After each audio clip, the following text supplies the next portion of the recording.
മുഅ്മിനീൻ ആയിഷ റളിയല്ലാഹു അൻഹ പറയുന്നു, അൽ മാഹിറു ഫിൽ ഖുർആനി മഹസ്സഫറത്തിൽ കിറാമിൻ ബററ.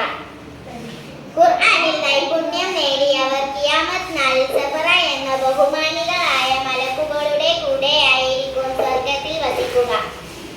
നിങ്ങൾ ഖുർആൻ പാരായണം ചെയ്യുക.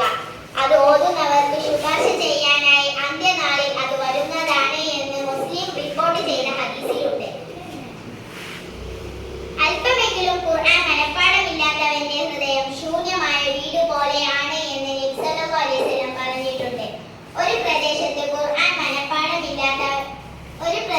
ഖുർആൻ മനഃപ്പാഠമുള്ള ഒരാളെങ്കിലും ഉണ്ടായിരിക്കൽ അനിവാര്യമാണ്.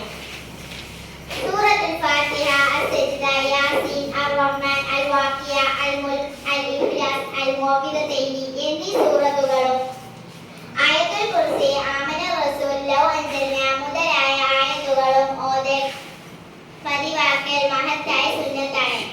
ഇഹപര വിജയം അതിനാൽ നേടാനാവും. ഖുർആൻ പഠിക്കലും പാരായണം ചെയ്യലും മനഃപ്പാഠമാക്കലും വളരെയേറെ ശ്രേഷ്ഠതയുള്ളതാണ്.